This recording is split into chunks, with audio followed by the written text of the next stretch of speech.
Hi, Joyce.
Ningekuwa taxi driver,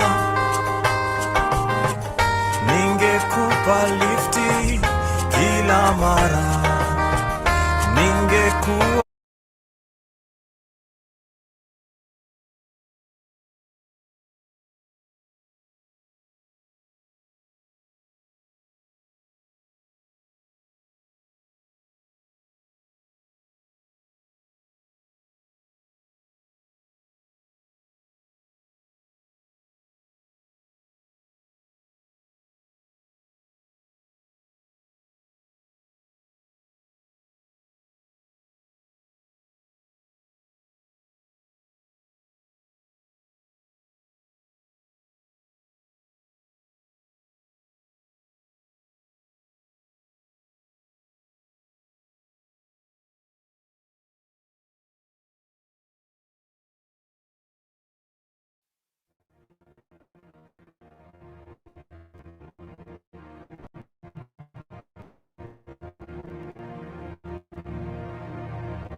Hi, Chris. This is Joyce.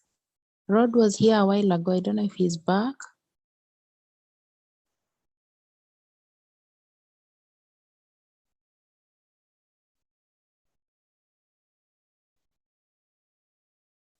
I can't hear you.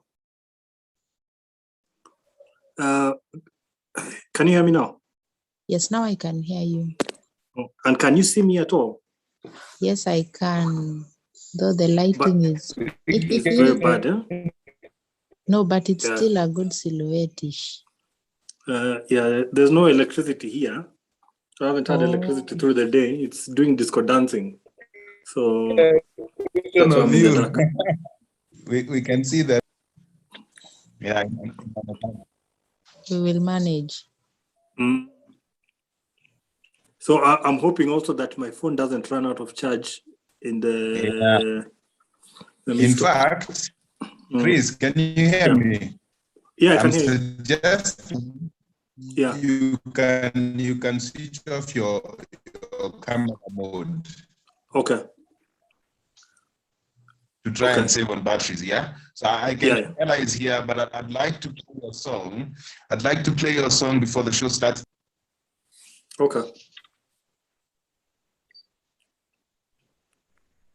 I know people are joining in. I don't think Ellah can hear me. So let me just play your song. Oh, you can. Hi, how are you? Fine, thank you. How are you? I'm good. I'm still feeling terrible, but you know, it's okay. We'll still do. We'll still work this out. Important people are here. We can start. Hiya, mic's off. Hey, sawa. So I want to play Chris's song for a bit, and then we can finally start the show.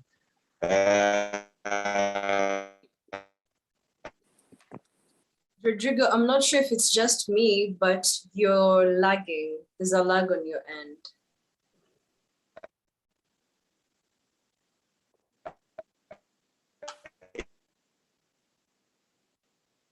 Jay, we can't hear you.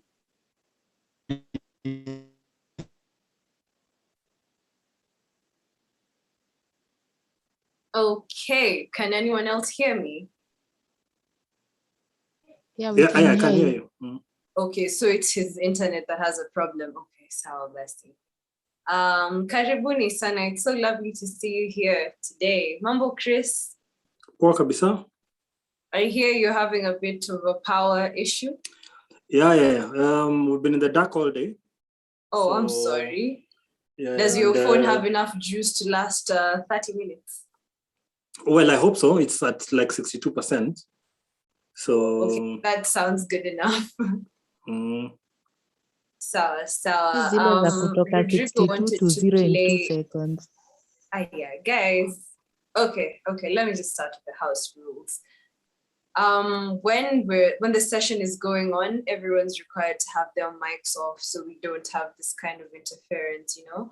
And if you need to say something, it's okay. Just raise your hand. Just tap that icon and raise your hand, and I'll give you the chance to. But otherwise, we're not gonna have effective communication. So mics off, please. Okay. Okay. Thank you. Nona Bimix in the house. Bimix is a very, very good friend of mine, and he's also a musician like yourself, Chris. Akona tracks kadhaa, and they're all on YouTube. Bimix, tutusalimie kidogo. Something about yourself, and yeah, just talk to us. Hey, hope mko poa nyote. Yeah, I'm Bmix KE official out on YouTube, Spotify, and all the rest. I'm very intrigued in what's the topic for today. Maybe I might be able to get a few tips and some few juices. So I'm very intrigued on the topic. That's good. Karibu sana Bmix. Alafu just feel free to ask any questions. Kama kuna swali unaweza type hapo ndio nisomee Chris. Ama you could just raise your hand na uulize wewe mwenyewe. Don't miss this opportunity because tonight we're hosting a musical. Can you hear me now? Oh yes, finally you're back.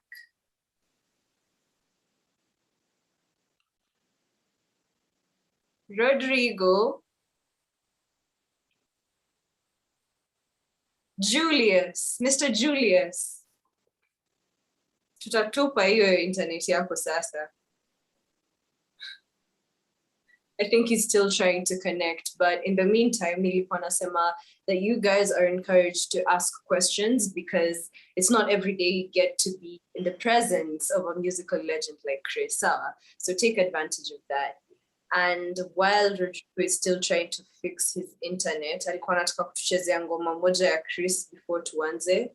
So hey, let's keep engaging hapa kwa chat box. Nitazisoma and like I said, tulize maswali, tuchangamkie kitu.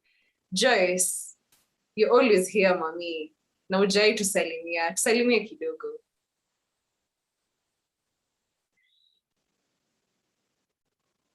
Hello, Joyce. Your mic is off.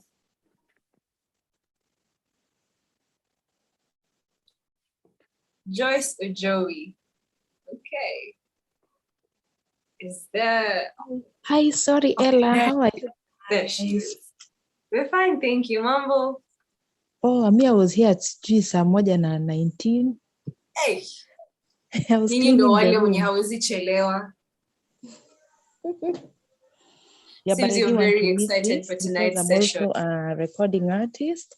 Uh-huh. And I want to get a few tips on how I can better what I'm planning to do. So Rod has been of great help connecting us to people that we need to along this journey. So this will be exciting for me.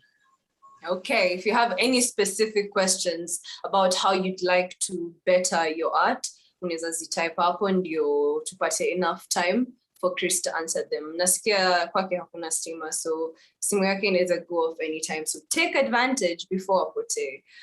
But let's go on ahead and get started. So what Ellah, you can hear me, yeah? We can try saying something else. Well, hii mambo ya network ni mbaya, but I'm glad you can hear me. I'm glad. Yeah. Yeah, but you can hear me, yeah?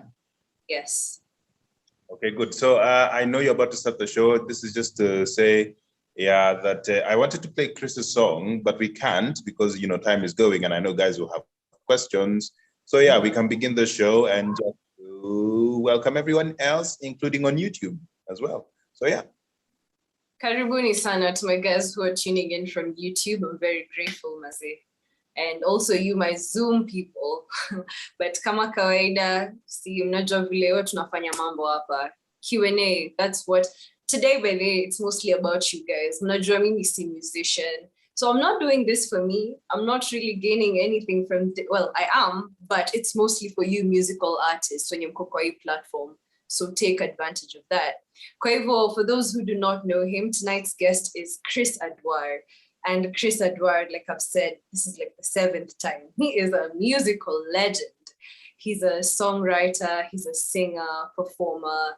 He's part of a band, the Villagers Band. And I don't know if a lot of you are familiar with that, but mneza watafuta on all platforms. I'm sure that you can stream their music from all platforms. Amaje, Chris? Yep. Ziko.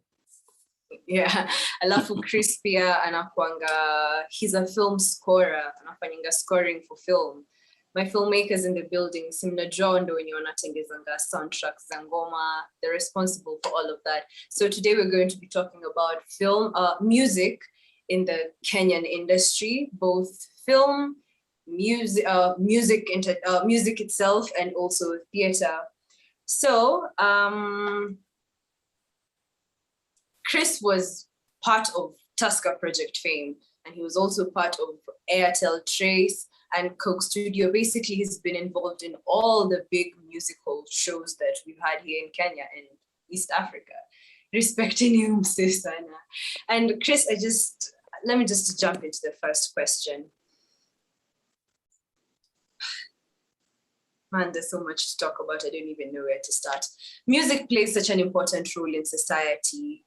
What do you feel that you've contributed to this society in terms of what role music plays so far? Wow, that's such a complex question. Sasa umeanza na hiyo ya PhD bwana. Yes, ngumu. Unajua ni vile maswali ziko kila mahali. Sio ngumu. I know you've been very instrumental in, you've made history. Na tungetaka tu kusikia brag kidogo about the achievements that you've had, what you are to our community. Well, to be frank, I don't think that I've done so much for the music industry. I have been involved in it for a while. I've learned a lot from my seniors and also from my peers, and now I'm learning also from my juniors. And music is sort of like a learning process which never really stops. You just keep growing and learning. You get to that place where you feel like you're at a plateau. But the thing that happens is you're constantly growing even when you don't feel like you're growing. As long as you're practicing music, and I believe every profession, as long as you're practicing, you're growing and you're getting better.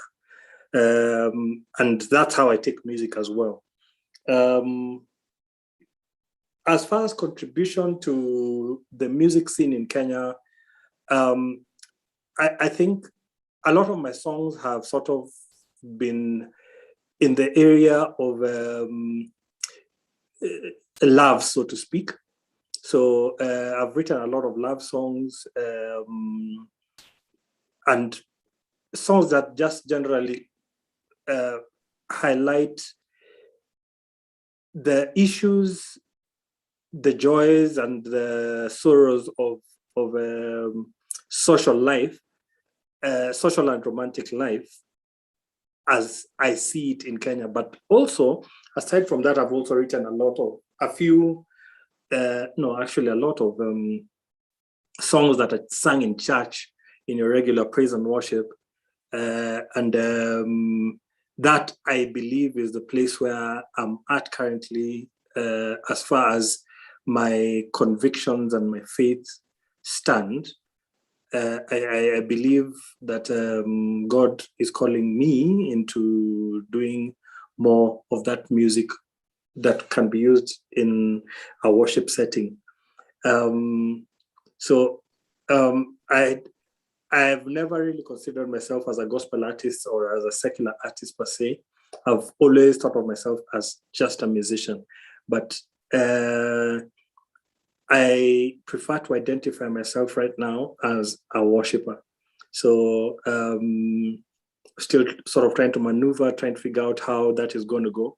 But that's how I feel at this particular moment. And there's a lot of songs that have been sung in churches that were songs that I wrote that I used in churches for praise and worship. Now. Okay. So you said that you feel like you haven't really contributed to the music industry. Kwani, where has your attention been? Where have you been putting all your energy? Have you been directing it more to film? No, I feel that all of the music that I've put out up to date has been experimental music. So I've always been the kind of person to look at, listen to a song and say, wow, there's something challenging in this song. Can I try and do something like that? Or how can I improve on that idea that I've had on that song?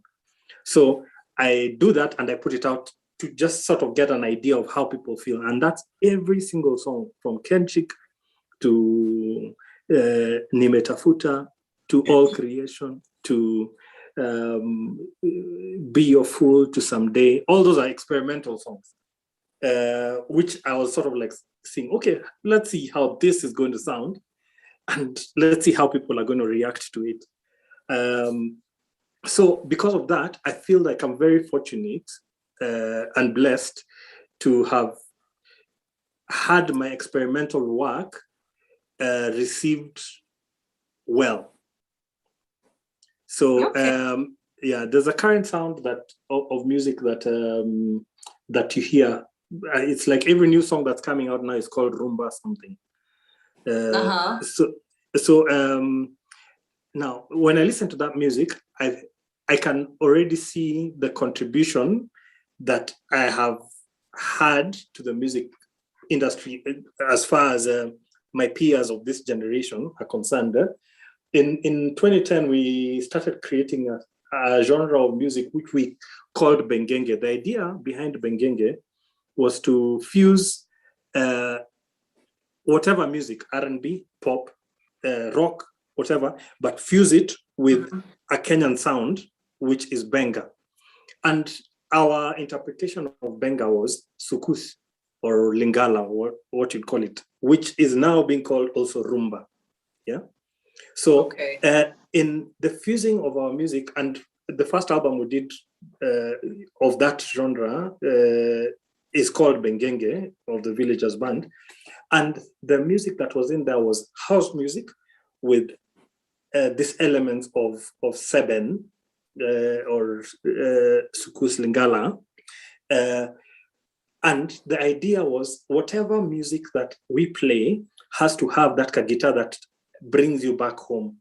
So when I hear it being done by all these other great musicians whose names I won't name, but all these great musicians we hear now, whose all their songs are called rumba, I'm like, okay, this is something we contributed, whether they acknowledged that they did it consciously or whether it was subconscious. The seed was planted. But I don't want to lay claim to that entire sound, to that sound entirely to myself, because prior to us, there were people like Zanaziki, they were doing the same kind of thing, the same kind of fusion, where they were bringing music from the West and putting Kenyan music in it.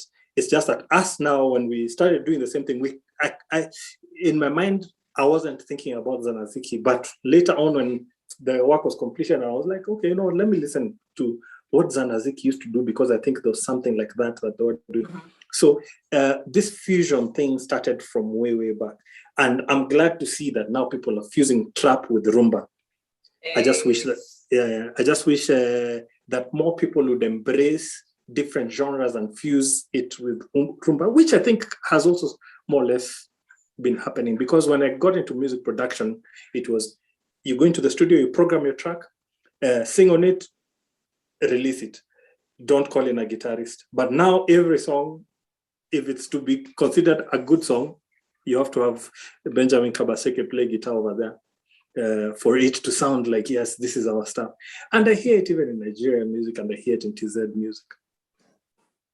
Yeah. Well, I feel like that's a really, really great contribution. And by owning it doesn't mean that you're laying claim to the entire thing.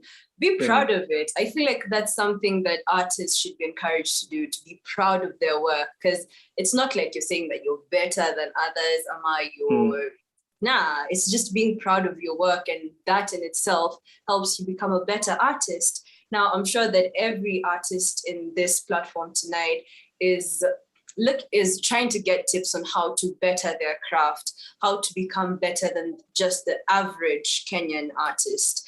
And we're hoping to get some of those tips from you. So do you mind taking us through your creation process? Well, my creation process is, it's not set in stone.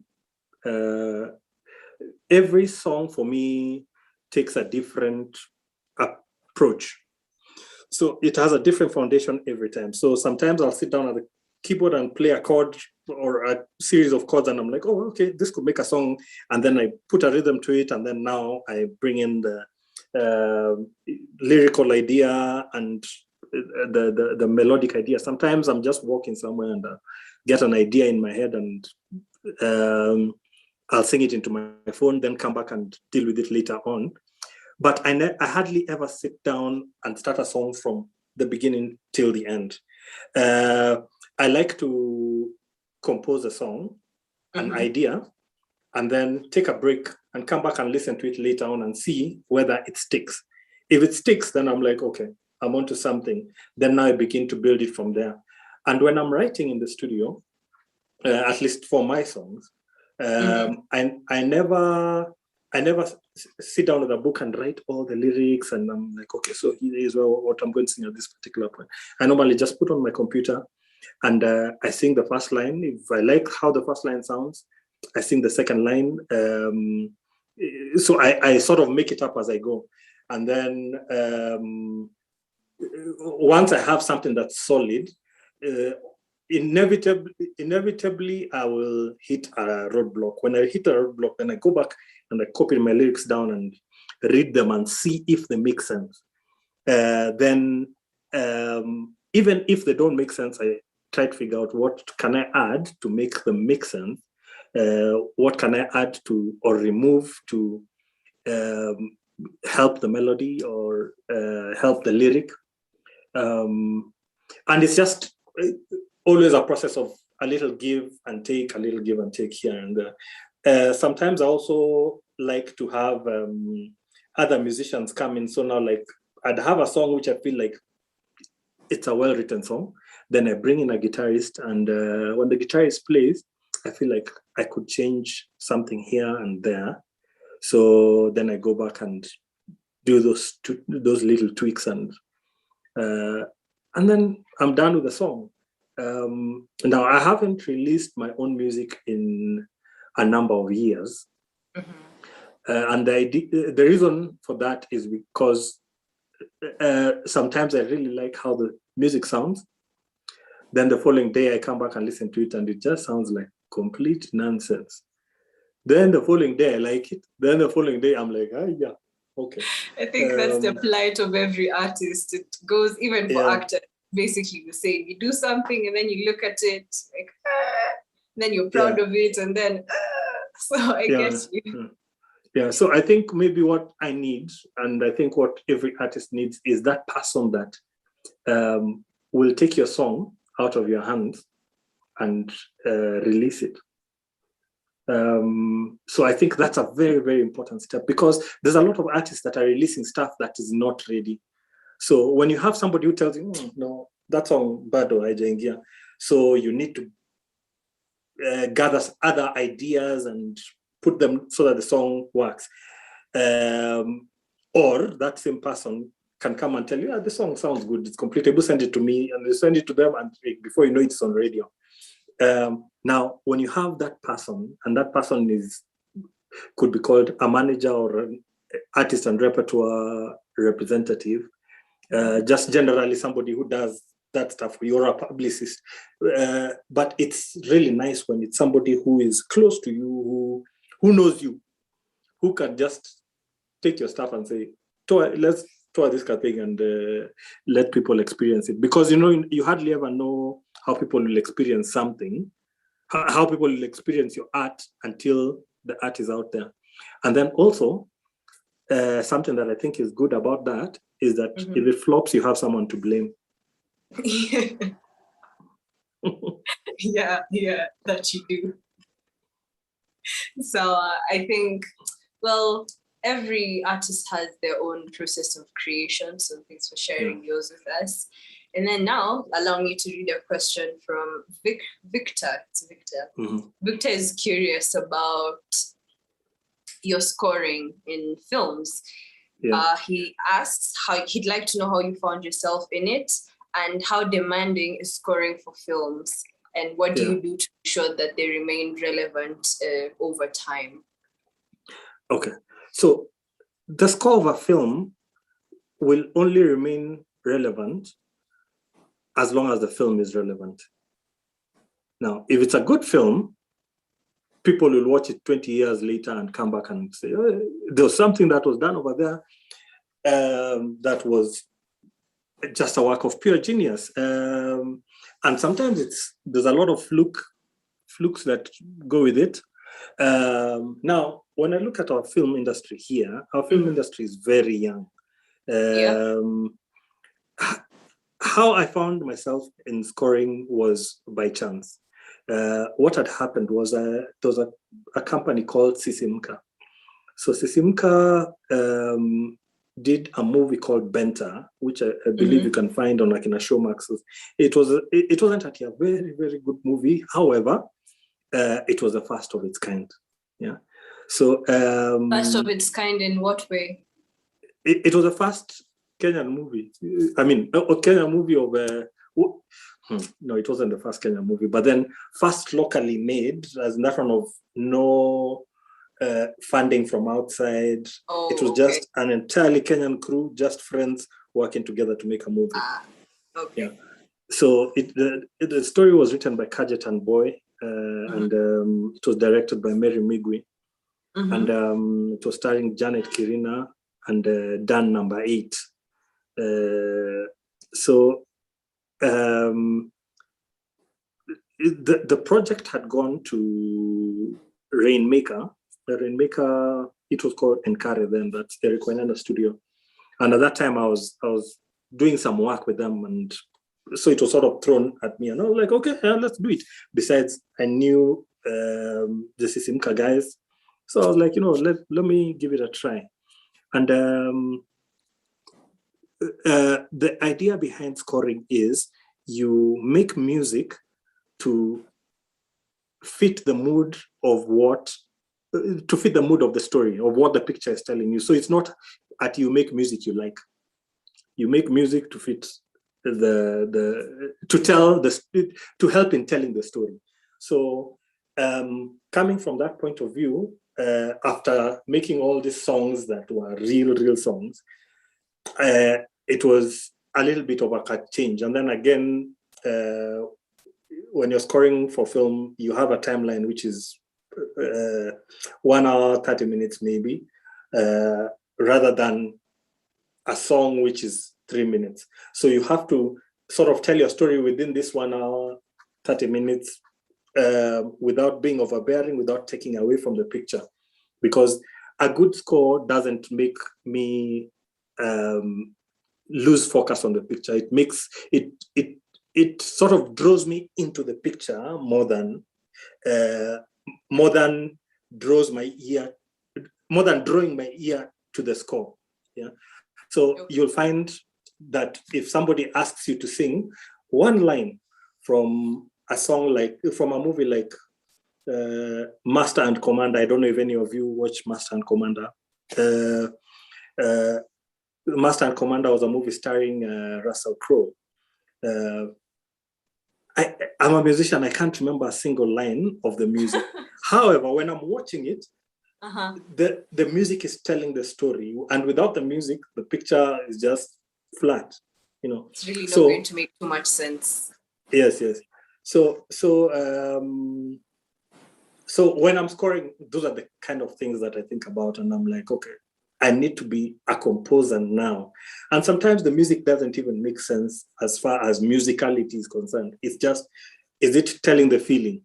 The chords could even clash. Is it telling the feeling? If it's interpreting the feeling, then you go with it. Sometimes you use a sound which you'd never really ever touch, but it works for the film. If it works for the film, use it. I don't know if I've answered that question or I've just zunguka round and round. No, Yeah. I feel like you've answered it adequately. Vika, tumetosheka. Nimesema yes. Ni sawa basi. That's good. So hiyo nitauliza baadaye. Vika tu bado alikuwa anauliza, as a songwriter, would you say that coming up with lyrics is easier than composing melody for music? No, I'd say both of them work concurrently. You know, you could have really great lyrics and then a bogus melody. And also you could have a great melody and bogus lyrics. Now, I won't mention the artists who fall in the latter category because they will insult me on the social media. But it's a lot of Kenyan songs that are very beautiful melodies, completely bogus lyrics. When you hear an Ohangla song, for example, I really love the melodies. The storylines are not anything to write home about. If you translate an Ohangla song into English, you'll be like, huh? Is this all the guy was singing about? But when you sing, gonna see you, you're like, wow. The guy is it's like he's saying the real deep Django romantic words, but he's not saying anything. However, you see that lyric together with the melody and the music that's around it makes it work perfectly. Imagine a Bensoul song with a melody from, and I'm not saying that this one is bad. I'm not saying that Bahati's melodies are bad, but a Bensoul song with Bahati's melody. You'll be like, okay, where is it going? Bensoul's lyric with Bahati's melody. But also vice versa. Bahati's lyrics on a Bensoul melody will be a waste. Still not going together. Yeah. And it's not to say that either of them is it's not to say that one is better than the other. I like them both. Sue me, you know. But you get my point. The lyric has to complement the melody and vice versa. And then also the beats, as they're called nowadays. So the instrumentation has to also complement everything so that the whole thing works together as a package. Well, I personally feel like Kenyans have really, really good melodies. I mean, most people have mastered the art of creating a nice melody, but then lyrically, most people are not that gifted. So do you have any tips on how to write better lyrics? You're a songwriter. This is what I say. We hate Kenyan music. I'm not saying that you said you hate Kenyan music, but we've had people say this on social media. Kenyan music go down. You hate it until you're in a bookshop in New York, and a Kenyan song plays. Then you relate with where you come from. You look for that Kenyan armband. You'll be telling everyone this is our jam. You know, so I hesitate to say that Kenyan music has poor lyrics because there's great Kenyan songs with great lyrics. When I listen to Bensoul songs, when I listen to Sauti Sol songs, I listen to Eric Maina, who else? Another guy called Chris Adwar. I've heard of that guy. I'm just being silly. But there's a lot of Kenyan music that's really great. Zenia Manasseh, Karun, all this are really, really. Sage, Nikita. Great music, but very little of it gets onto the mainstream distribution channels, being TV and airwaves, TV and radio. So you don't see much of the really great music. So you'll find there's a show on Homeboys Radio that plays Kenyan music. Remember Patricia's show? I can't remember what it was called for the life of me. But if you listen to that show, you'll find some great Kenyan music. I mean, she's not doing the show anymore, but you find some really great Kenyan music that you won't hear on Kiss FM, you won't hear on Capital FM, you won't hear on Nation FM. So the problem with the distribution? The problem is the distribution, but it's also with the people that determine what Kenyan music gets on the airwaves. So if Otile chucks a new song, you can be sure it's going to go to #1, just simply because they'll pick it up and play it. Willy Pose, Bahati, and all that stuff. But then you see, we can't be exposed to just that alone.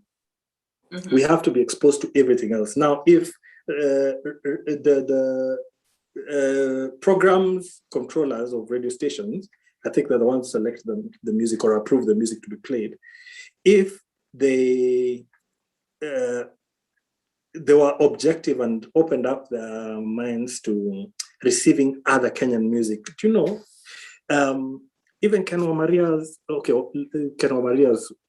music plays, but let's say even Ben Gidai's other music that we don't know, not Tano Tena, but the other songs would be playing on a regular on Kiss FM as well. But what that would do is it would open up doors for other music that is like that to play. And then you know what happens? What ends up happening is the quality gets better and better and better. You see, simply because of the frequency that's being released. I'll give you an example. There's a guy called, there's a producer in Nyanza. His name is, sasa nimesahau jina yake. Why? Jina yake imepotea. What does this guy in Nyanza do? So he's a producer. How can his name potea? Amani G's dad, eh? You know Amani G? Oh yeah, I know him. Yeah. So Amani G's dad is a producer in Nyanza. Ellah, Brilliant producer. Wait, anyway. See, I'm gonna look Amani G up. I don't think I know Amani G, but I'll look up. And he's a great producer, but the quality of his music wasn't the same as it is now. But now he's producing really high quality music. Why? Because of the frequency of production. So, like if you listen to his music 5 years ago, it didn't sound then like it sounds now. Yeah. So now if you're an Ohangla or Benga artist on that side, that's the guy you go to. Just simply because he has earned his stripes by working, being consistent. Now, my illustration is that the more Kenyan music plays, regardless of how bad it sounds now, the more it plays, the more the musicians get empowered, the more the musicians are forced to work harder, and the better the quality. I totally agree with that. I totally agree with that. Yeah. Question. To give another example that I think also fits for this. K South,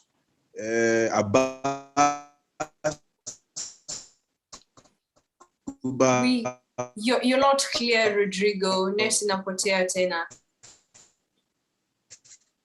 Uko fulani Mau, all the guys wouldn't have become good better. Do you mind can you hear me now? again? Say again. Can you hear me now? Yes. I was saying. Oh, good. I was saying that K South, Abaskubaf, and Akina Chiwawa, Uko fulani, they wouldn't have become good at what they're doing if they weren't forcing each other to be better at what they're doing and basically being better at their art. So what Chris is saying is actually very true. Okay. It's the artistic ecosystem, so to speak. The more artists there are doing a particular thing, the better they get all of them. That's true. That's actually very true. Hata kina Julie waliponea hapo. So would you when it comes to distribution, would you recommend what platforms would you recommend for distribution? Because the local ones like MCSK are not that profitable, and you see what gets airplay is not necessarily what we want to listen to. We listen to the same music over and over again. So what would you recommend in terms of distribution? Okay, a little correction over there. MCSK is not a distributor. MCSK, Camp and Prisk are what's called CMO, the Collective Management Organization. So the job is not to distribute music. Their job is to collect the money. Royalties. Yes, collect the royalties that are being paid by the radio stations, matatus, salons, anywhere where there's a radio of any sort, or a radio or a TV, like even banks, anywhere where Kenyan music is played, or anywhere where music is played, they are supposed to have a license that comes from these three CMOs. Now, yes, they are not reliable, because I mean, like today they gave us 1,197 shillings each. So I hear some people got less, but it's the only distribution that has been made this year. So I don't know what they're paying us for. It's a huge problem, and there's a case in court of officials of MCSK having sold 9 cars that belong to MCSK without approval from the stakeholders and stuff. It's a whole mess. So the people in there just eating our money. Now, the problem is it's difficult to fight these CMOs if you're on the outside. So as an artist, I can talk all I want and say, CMOs this and CMOs that. But if I'm not the CMOs, it's just like Kenyan saying, Museveni must go. We are campaigning for Bobby Wine. It doesn't help any Ugandan. We are just Kenyans. We can only speak our mind. However, we can't influence the election in Uganda. So it's the same way. A lot of artists are not members of any of these CMOs, so they'll come out and complain about how artists are being mistreated by the CMOs, but then they don't have a voice because they're not members of the CMOs. Now, for the members who are in the CMOs, I don't know what exactly it is that we need to do to change the situation as far as royalties are concerned, but maybe it requires a disbandment of those CMOs altogether, and we start afresh. We start with a new CMO, we elect leaders, we collect, and everybody pays, including churches. Now, but as far as distribution goes, there's now many ways to distribute. You can distribute your music online, so you can use like maybe DistroKid to put your music on all the streaming platforms. The streaming platforms pay very little, but it's distribution all the same. You can distribute on your own, even on YouTube, and hopefully get enough views to generate some income. But it's still important to put our music on radio and on TV. Now the problem is the gatekeepers. Who do we go to ensure that our music is playing on all the radio stations and on all the TV stations? There's a lot of people that are in there that are just playing music of their friends, people in their clique. Yeah. Like gospel musicians have had that complaint for a little while. So if you're not with Akina DJ Mo, they're not going to play your music. If you're not with K Crew, they're not going to play your music or something like that.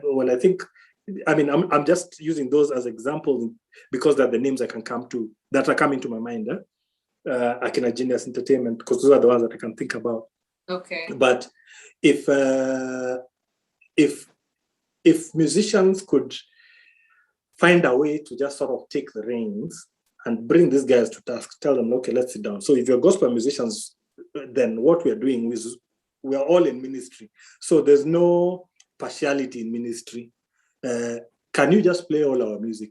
If we're secular musicians and we want our music played on the radio stations, can we come to an agreement? What can we do? Do we need to do a barter trade with the radio stations, radio and TV stations? Then if our CMOs are not working, can we then register with PRS in the UK or with ASCAP so that they collect royalties on our behalf? Though that's defeating, because now it's sort of like saying, as we have failed.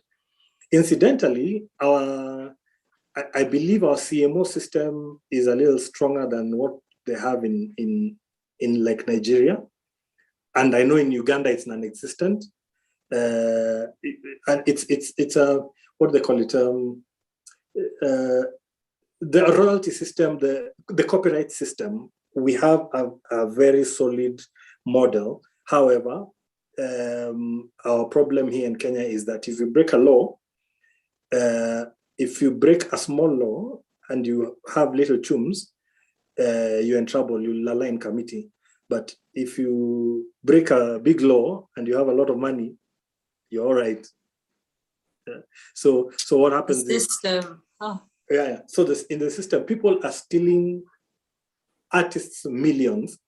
If they're arraigned in court and all that, sour, but they'll just pay. I'm not saying that judges are corrupt, but yes, they'll just pay the judges and get out scot-free. Hey, I hope they don't come for me here in my house. Yeah, I hope they don't come for me here in my house. Yeah, I know it's coming for you. No one's coming for you. Kwani, what did you say? We didn't get anything. So, Basi, how do you grow your brand as a musical artist and make money from it? That's a question that I also am asking. You know, I was just about to say something. I was just going to show how old I am.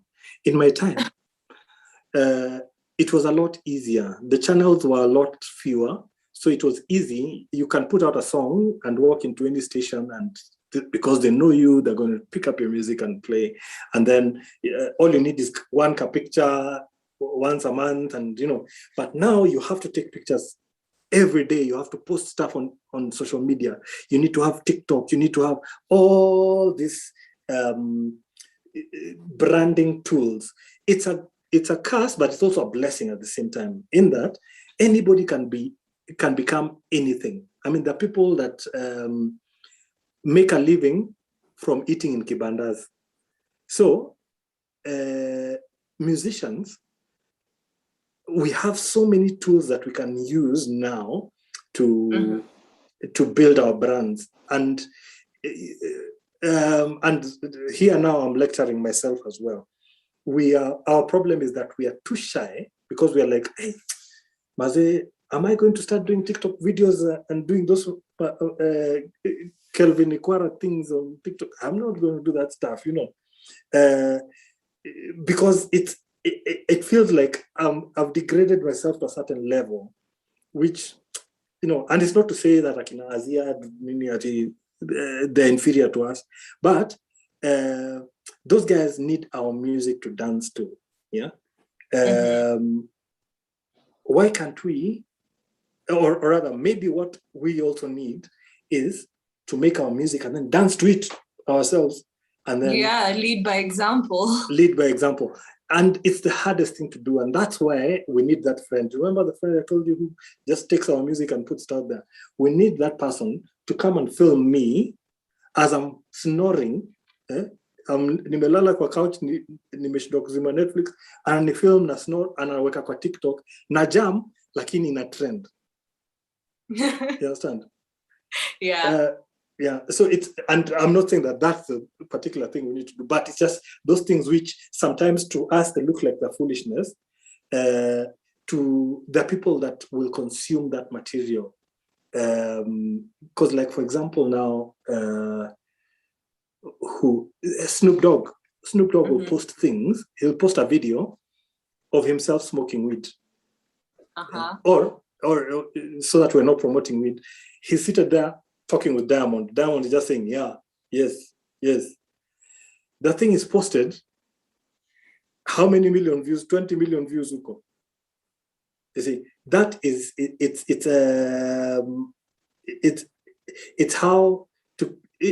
it's content, because the musicians or the artists, let's call them that, the artists themselves are the content. So all they need to do sometimes is just eat bread on video, post it. That's it. But we can't do that for ourselves. We need somebody to do that for us. Somebody who can be looking from the outside. Or rather, we find it hard to do it ourselves. Yeah. Okay, I think even I could take that advice and apply it into my situation as an actor. Hata mimi nachukua points hapa. So guys, we are out of time and we need to start winding up. So before we do that, there's one question from Ojoey. She asks if you have any idiosyncrasies that are associated with you and your singing techniques.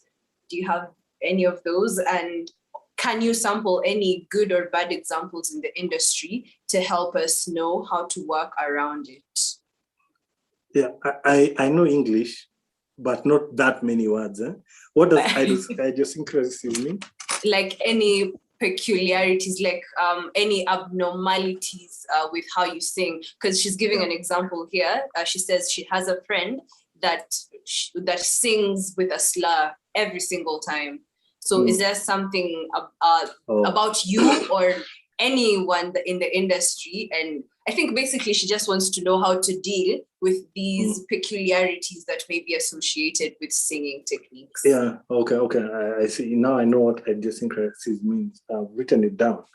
Now, I think every artist has something that every singer, let's say, and I don't consider myself a singer, by the way.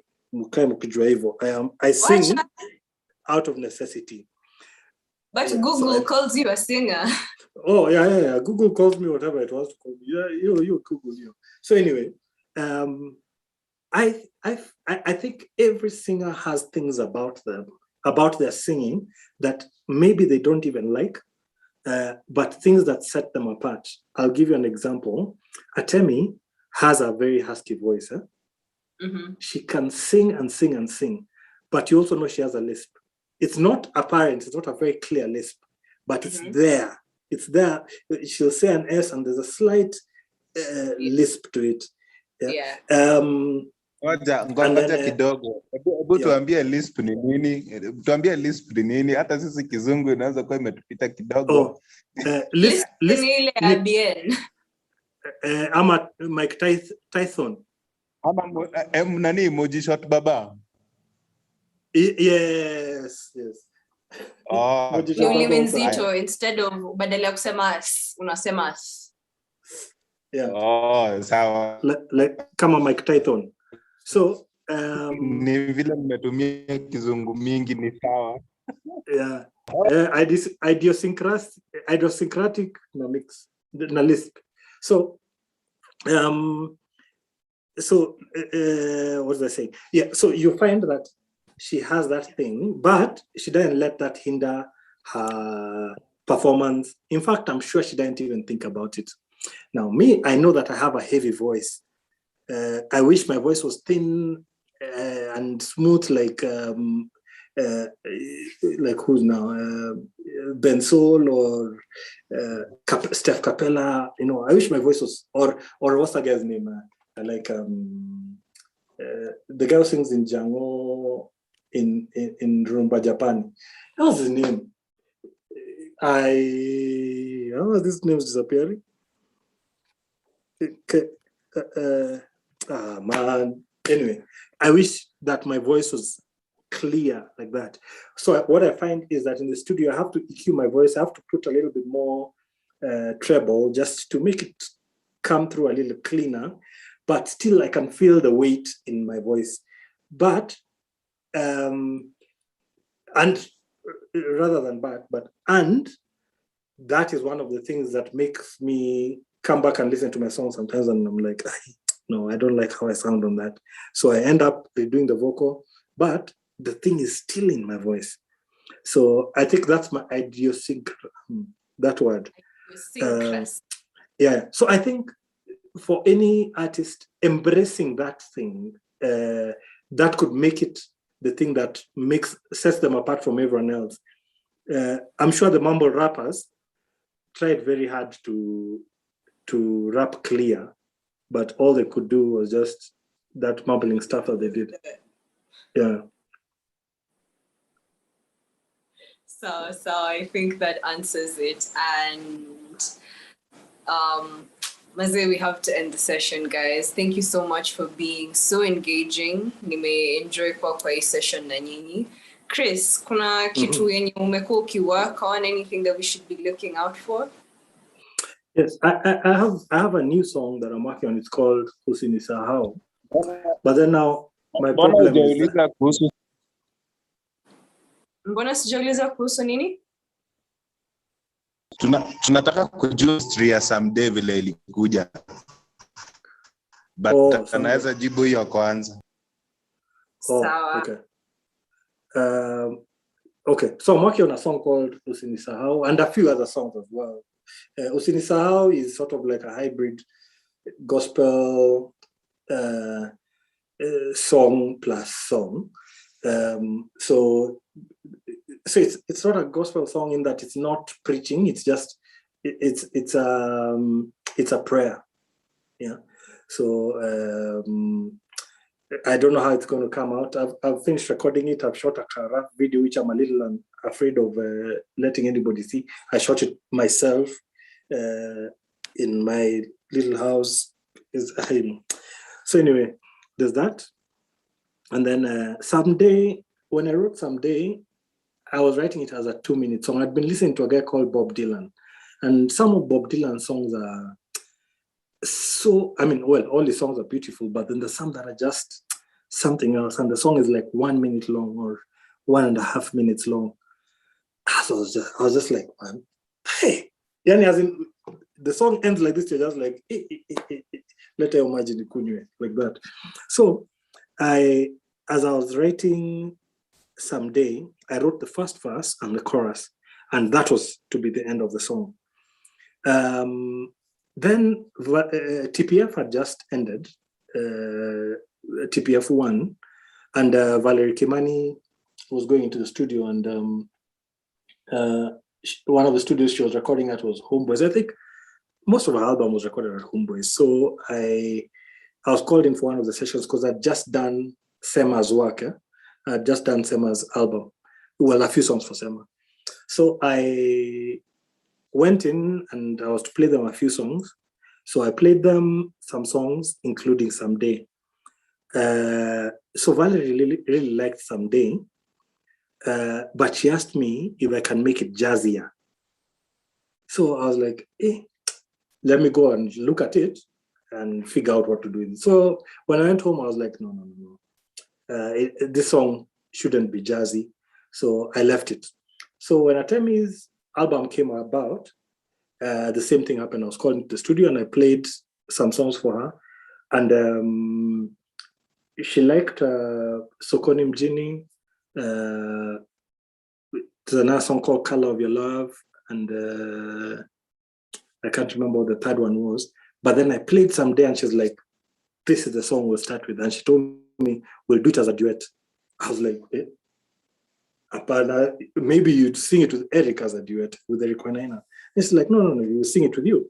I was like, okay, cool. So I went and wrote the lyrics.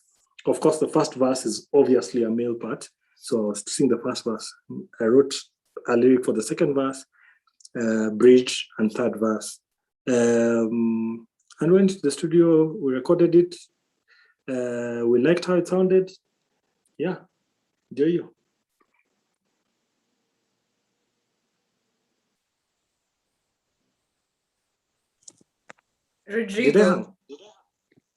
Rodrigo, there goes your story. Yes. Your story, Nimuimu. That story is very important to hear, especially those of you who haven't heard Sokomjini or Someday or other songs that Chris has worked on, especially in his earlier years. You should go to hear. Sema became partly successful because of Chris's. I don't know Sema, but Sema are the guys who groomed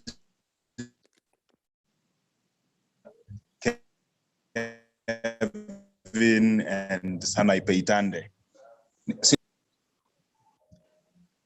Yeah, Sema was actually Sanai Pam, and Kevin. Sanai Pam and Kevo, yeah. Pam is the remembering. Yeah, so tumesikia sana. Are you here? So thank you so much, Chris, for coming. Thank you for honoring our invite. I know we are behind the scenes talking about doing collabos with some of the our people here. Even before we leave, I'd like to thank people. There's a competition going on. Okay, I don't know if it's going on, but it's called Africa Online Vocalists, and that's where Joyce Ojowi is coming from, and Winnie Makikonge is coming from. It's basically a competition to celebrate African music and African composers. So I know Ellah is back. Ellah, ndio huyu tunakusikia. See, you have it under control. You were telling him about Africa Online Vocalists. Oh yeah, si Chris ashasikia. Chris umesikia sasa Africa Online Vocalists. Yeah. See, maybe you can link them up because I think that could be a useful connection. Very, yeah, true. Sawa. We'll do that. Sawa. Thank you so much for coming on board, Chris, and everyone else that tuned in tonight. Many enjoy session, and I hope that you guys did too. Okay. Super, asante sana. All right, you guys have a good one. Tumekuwa na marathon this week, so tomorrow we're going to take a break, lakini tutarudi very, very soon. So you all enjoy the rest of your week. Cheers. All right.